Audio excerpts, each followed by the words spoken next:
그럼 지금부터 심포지엄의 첫 순서인 기조강연을 시작하도록 하겠습니다. 기조강연은 임상 및 법의학 심리학자인 안툰 리나스 교수님께서 자살예방과 심리부검이란 주제로 발표해 주시겠습니다. 안툰 리나스 교수님께서는 1980년대부터 캐나다, 노르웨이, 스웨덴, 네덜란드에 위치한 대학에서 교수로 재직하시면서 심리치료와 공중보건 연구 영역에서 왕성하게 활동하셨습니다. 또한 노르웨이와 인도 등 각국의 공중보건기구의 정신건강 분야 및 심리부검 자문위원으로도 뉴욕에서 활동하실 만큼 심리부검 분야의 전문가이신데요. 오늘 교수님께서는 심리부검에 대한 전반적인 내용과 함께 심리부검을 통한 자살예방 정책에 대해서 소개해 주실 예정입니다. 그리고 앞서 말씀드렸다시피 강연 종료 후에는 줌으로 실시간 질의응답을 진행할 예정입니다. 자, 그럼 교수님께 발표 부탁드리도록 하겠습니다. 안툰 리나스 교수님 안녕하세요. 지금 제 목소리 들리시나요? Yes, thank you very much. Thank you for the introduction and thank you for the invitation for me being here. Thank you very much. We will begin then. I have, in terms of disclosure, no conflicts of interest. These are our learning objectives. So, a couple of rules. Rule 1, 2, and 3 in suicide prevention. Rule 1, you need to know what you are preventing. You need to know what you are assessing. Suicide, you need to know what suicide is. You need to know how. People not only need reasons for living, but they need ways of well-being. So part of the task at suicide prevention is not simply knowing the what, but how to help. And rule 3 is we need to be evidence-based. And there are multiple ways, not just one way of helping, but we need to know how to help that person.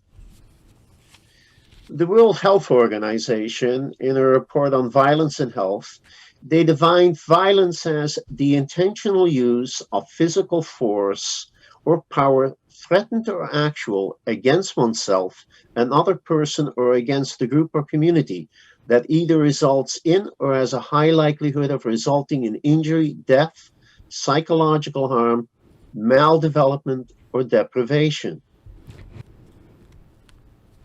Now, suicide, a definition. Suicide is multi-determined.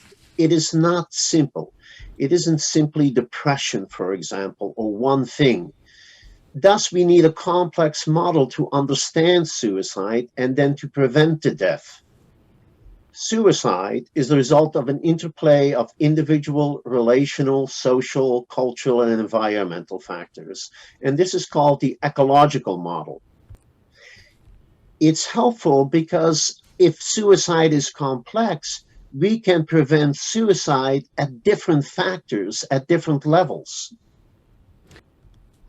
This is the WHO kind of graphic of their model of understanding suicide.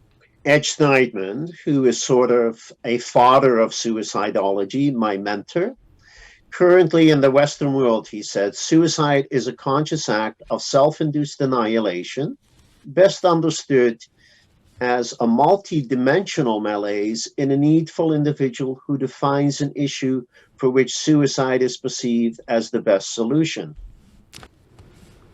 Of course, then the question is, Western world, is that true for the Republic of Korea, for most of the world, or is it just limited to the Western world, this definition? Intentionality is central in suicide. Robert Littman, one of the early pioneers, the concept which defines a death as suicide rather than an accident is intention. For example, we assume that when a man shoots himself in the head with a gun, he intended to die. Therefore, the death was a suicide. However, if in fact he intended to survive, for example, if he thought the gun was not loaded, the death was accidental. Obviously, we cannot ask the deaf person. It's important to remember, though, that absolute certainty about people's intentions is seldom achieved, even in conversations with our friends, with teachers, with patients. Our assessments have to be based on our conversations with these people, what we know about their history, maybe something about their childhood, their economy, past emails, and maybe social, cultural, and environmental factors. We do know what suicide is, both the individual and the general. We have to be careful of, the logic, but suicide is interpsychic in the mind, but it's also from a psychological view. Suicide is not only interpsychic in the mind, it's also relational, often interpersonal. One of the important things to remember in understanding suicide assessing is the mask of suicide. We know that about 80% of people mask, camouflage, don't tell intent, they hide. Metaphorically speaking, suicide is an interpsychic, a mind drama on a relational, interpersonal stage. Two helpful concepts as lethality and perturbation. Lethality refers to how deadly, how suicidal the person is, and perturbation refers to how upset the person is. Now, I'm going to give you a couple of commonalities, and we have done research in a large number of countries, but of course, although we have some cross-validation, we have not studied this, for example, in the Republic of Korea. Perhaps this is possible now. Maybe somebody would be interested with me doing a study in Korea on these things. And we have to keep in mind there's all sorts of questions, like, are we talking about age, sex, high-risk groups? What are high-risk groups? Police, military, urban, rural areas, method? So these are some commonalities of the suicidal mind. Unbearable psychological pain. It could be depression, it could be angst, it could be a burden. There are all sorts of things. The critical thing, it is the unbearable nature of the pain. There's cognitive constriction, narrowing of the mind, tunnel vision. There's self-deception, masking, indirect expressions. There's inability to adjust, psychopathology, or people have different terms like stress, whatever. It's about 40 to 90% studies showed that there may be psychopathology. 40 to 90 is a huge difference. 40 is usually what we find in some Asian countries like China. 90 is more what we find in the US. There's weakened resilience, the inability, the difficulties coping. There's also a relational stage.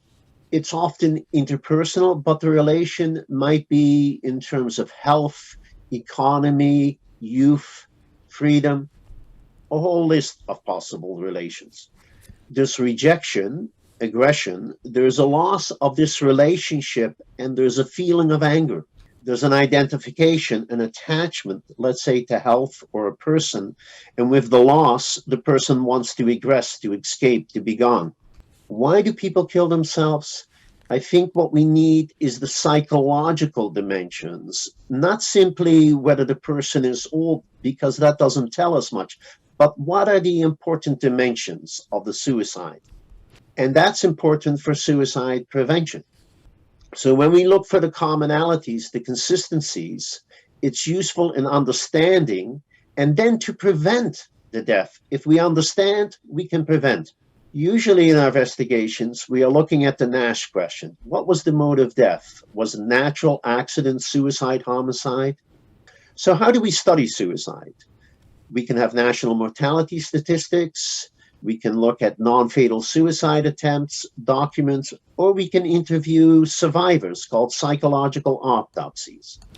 Each has limitations and benefits. We're going to talk about the psychological autopsy. One of the limitations, of course, is that it's not the person who died that we're interviewing. We're interviewing a survivor of the death. So what is an autopsy? The concept of investigating death goes back already to the work of John Gruen in the 1600s. He was looking at accidental deaths and tallying them, making tables. And that information was found to be very helpful. And later, in 1854, for example, we have John Snow, the father of public health, where he did death scene investigation, found out what the cause was, and then prevented the deaths. The modern thing in terms of death scene investigation started at the Los Angeles Suicide Prevention Center with Schneidman, Fairbaugh, and Lippman. And I'm honored to say that they were my teachers, my mentors, my friends. By the way, their most famous autopsy was Marilyn Monroe. So an autopsy is basically seeing with one's own eye. And that's what the psychological autopsy is. It's about personal observation. The psychological autopsy was devised to clarify the mode of death. Why did the individual do it? How did the individual die? And when? That is why at that particular time. Now, Schneidman basically stated that it legitimately conducts interviews with a variety of people who knew the descendant and examines personal documents, suicide notes, diaries, letters, and other materials, including the autopsy and police report, that are relevant to the psychological assessment of the dead individual's role in the death. There are some questions, and we don't have time to discuss all of these, but here are some questions that later you can look at the PowerPoint to understand. More questions? More questions? Like an important question is, what does the government need to do? Do we need a national policy? Now, there are two different kinds of levels of information. The general, like looking at a lot of cases, or we can look at individual cases. The main thing is look for yourself. You might hear some horse's hoofs outside and think it's a horse, but it might be a zebra or maybe even an elephant. You have to look. Now, how is the psychological autopsy conducted? I'm going to show you these slides just briefly because we don't have time, but later you can look at these various things.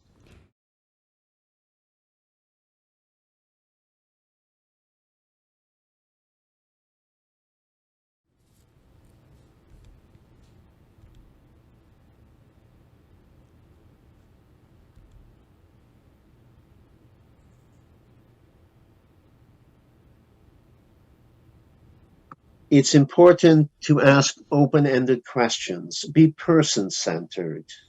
An important comment about reductionism. Ed Schneidman really believed that the important thing, the end goal, is to understand a person.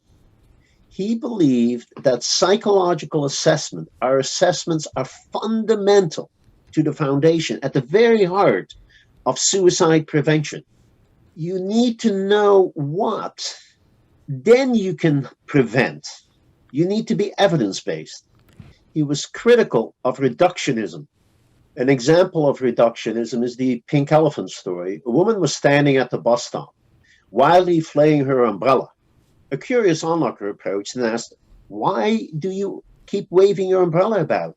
The woman replied with some annoyance that such an idiotic question should be asked of her. Why, to keep the pink elephants away, of course. But my dear lady, the onlooker protested, there are no pink elephants around. The woman, exasperated, reported, "Precisely because I keep them away." The pink elephant fallacy is an example of cognitive distortion. It's jumping to conclusions. It's mental constriction. It's not evidence-based. And be careful you don't commit that error. Now, to give an example of pink mental disorders, some researchers in the psychological autopsy state, we studied mental disorders in our PA. We showed in a questionnaire that our one informant, who happened to be later a wife who had an affair, filled out that there was a mental disorder. She filled out things like, have you been feeling guilty about things you have done or not? The questionnaire was never designed for someone else to fill out. It was for the person to fill out. So with one informant, a questionnaire that was never designed, people make conclusions like mental disorders cause suicide. Keep in mind, I said there are mental disorders in suicide. This study is not a very good one. You don't want to be like the umbrella lady. So we know that there are problems, and not only myself, but other people have discussed this. Some of these PAs have only one informant. They use tests not designed for another person. They have ill-defined measures. You don't even know whether they're speaking about suicide ideation or something. They have small numbers, like only 13 people they studied. They only did it themselves. There's no inter-rater reliability. There's no validity. There's no controls. I mean, it's just garbage in, garbage out. If you're going to measure temperature, it's better to use a thermometer than a barometer.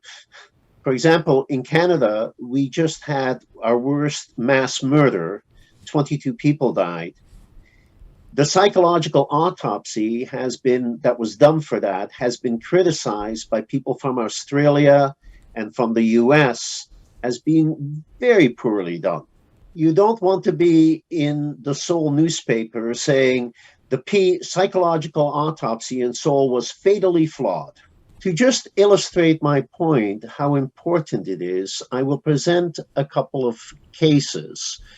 It's about not thinking like the umbrella lady. It's about trying to be accurate.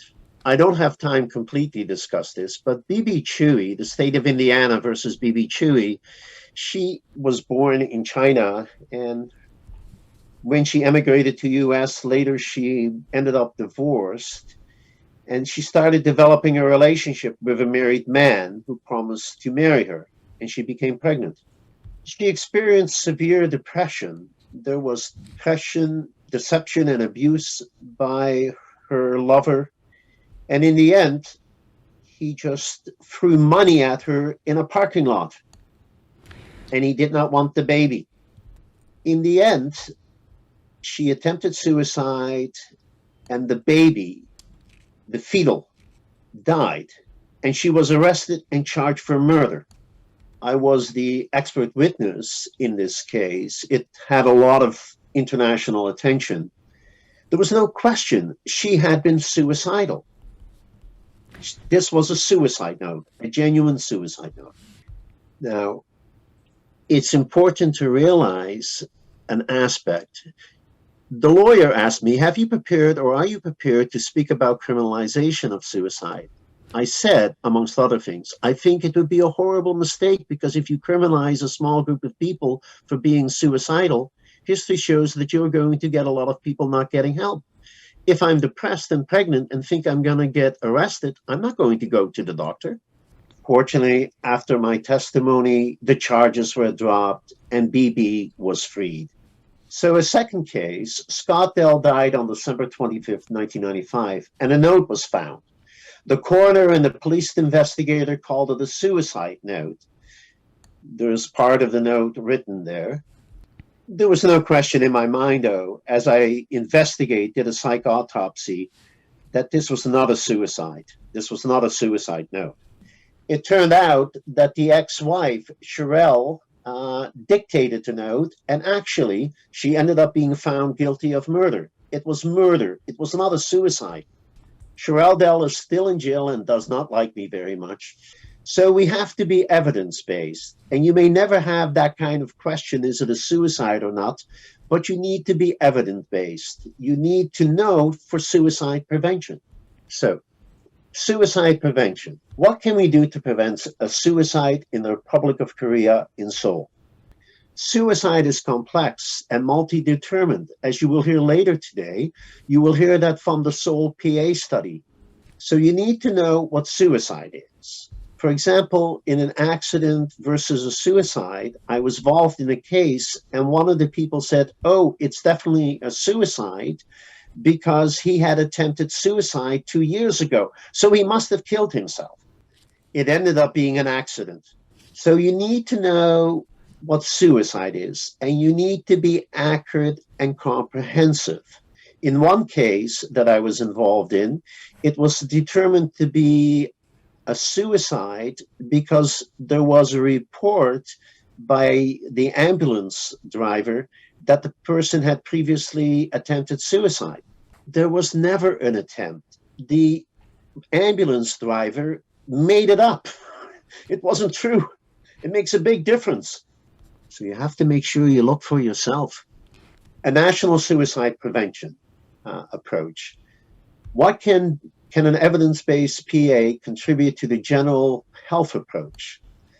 Let me return to the WHO, what I recorded earlier. By definition, public health is not about individual patients. It focuses on dealing with diseases and with maximum benefits for the largest number of people. The concern is to prevent public health problems and to extend better care and safety to the entire population. To appeal to authority, this is a belief of John Gruen, John Snow, Durkheim, Stengel, the World Health Organization, the United Nations, Rachel Jenkins, all sorts of people. There have been a lot of countries that have started a prevention, a policy approach to suicide. They are based on psychological autopsies, and perhaps one of the best is the one from Finland. Finland conducted a national PA study.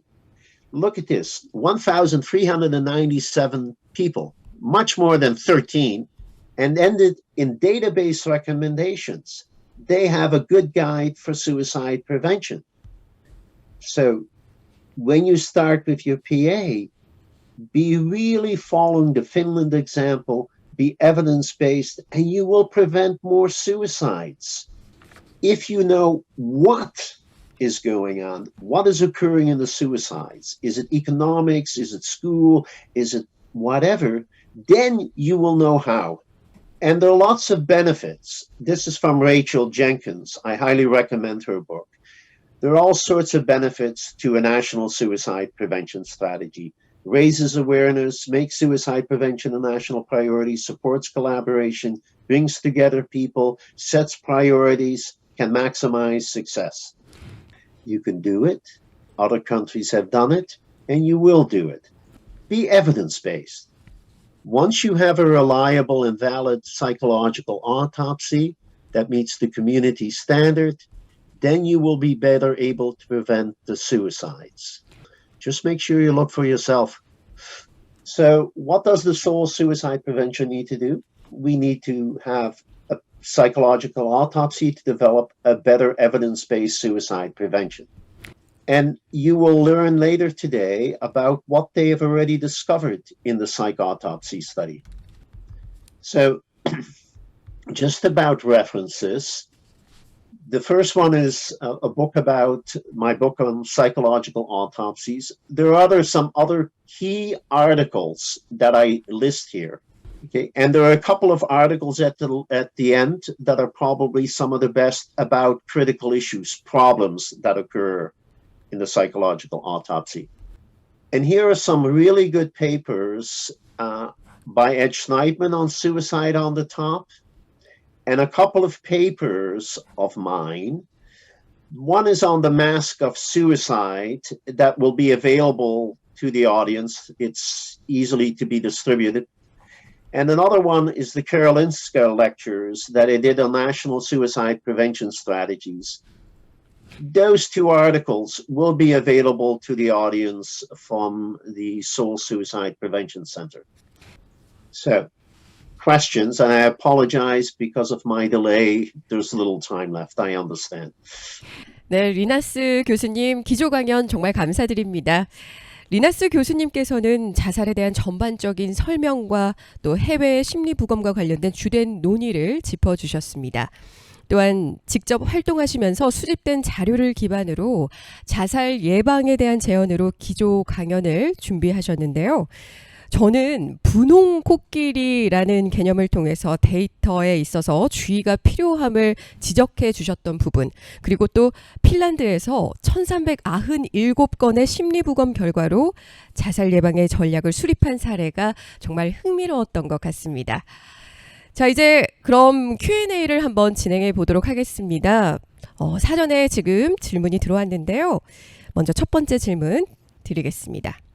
최근에 다양한 형태의 1인 가구 고독사가 일어나고 있습니다. 충분히 외부의 도움을 요청할 수도 있고 또 사회적 관계망을 다시 맺기 위해서 노력을 할 수 있는 정도의 경제력이나 교육 수준이 있는데도 불구하고 자신을 그냥 놔버리고 고립시켜서 생활을 하다가 결국에는 사망하는 케이스의 경우를 어떻게 보면 넓은 범주에서 사망의 사유를 자살로 분류하고 있는지 궁금하다는 질문이었는데요. 답변 부탁드리도록 하겠습니다. Well, I think the term can be applied, but of course with suicide we always look at a spectrum of behavior. So I think yes, it can be within that spectrum, but again, there are differences between suicide ideations and attempts and the actual, dying by suicide. So it's a spectrum, but is it really a suicide? When I say, is it a suicide, that's a question, because of course, economics can be, the pain, the frustration. It doesn't have to be a psychopathy or mental disorder. All sorts of factors can contribute. So you have to understand that person. 네, 좋은 답변 감사합니다. 두 번째 질문 한번 드려볼게요. 심리학자로서 주관적인 생각과 이 분야에 임하는 철학이 조금 궁금합니다. 어떻게 이 분야의 연구를 하시게 되셨는지, 그리고 조금 많은 일들을 겪다 보니 좀 초심과 변화된 부분이 있는지 궁금하다고 하셨습니다. 그리고 무엇보다 자살이 죄라고 생각하시는지 아니면 질병에 의한 어쩔 수 없는 사망이라고 생각하시는지 궁금하다는 질문이었습니다. 답변 부탁드립니다. Well, let me take the easy one about the crime. I don't think it's a crime. That's why I talked about B.B. Chewy. They were criminalizing a depressive state. I don't think B.B. Chewy should have been charged. B.B. Chewy had a howling storm in her mind. She wasn't thinking rationally. She was thinking like, the umbrella lady. Anyway, about how I got into this. Well, first of all, in grade 11 in high school, a friend died by suicide.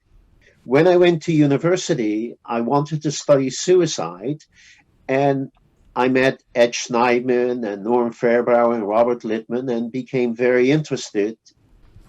And I continued my studies. And, you asked me whether the same at the beginning. I never understood my friend's death. I thought it was maybe something simple. But I've learned over time that suicide is complex, much more complex than I ever imagined. I was blessed having Schneidman as my guide, my father.